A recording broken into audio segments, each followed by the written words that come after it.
All this would oblige the Sultan's government to sue for peace, after which there would be no difficulty, Churchill believed, in persuading the still neutral Greece, Romania, Serbia, and Bulgaria to throw in their lot with the Allies.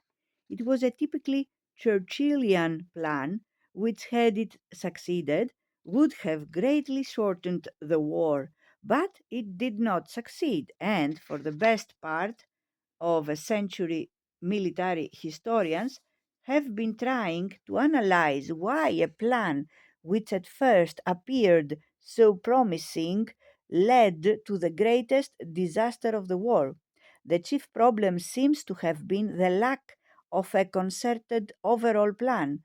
Churchill had originally envisaged a combined military and naval operation.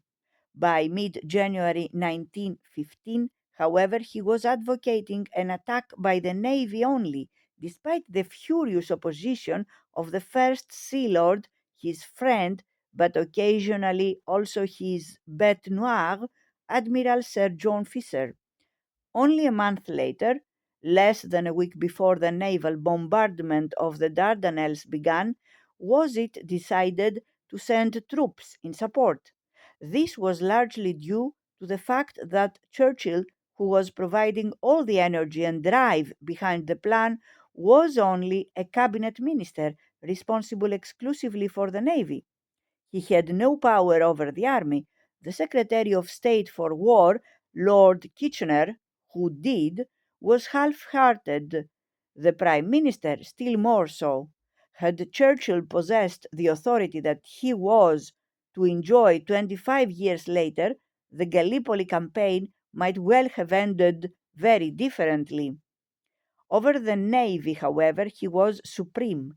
Thanks to him, the fleet assembled by the British and French was the greatest concentration of naval strength ever seen in the Mediterranean.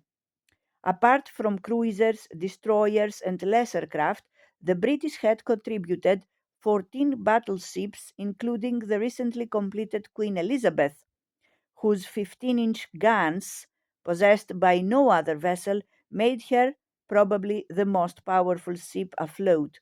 Most of the others had 12-inch guns, but these alone easily outclassed anything the Turks could boast in the 11 fortresses on both sides of the straits, which constituted their principal defense.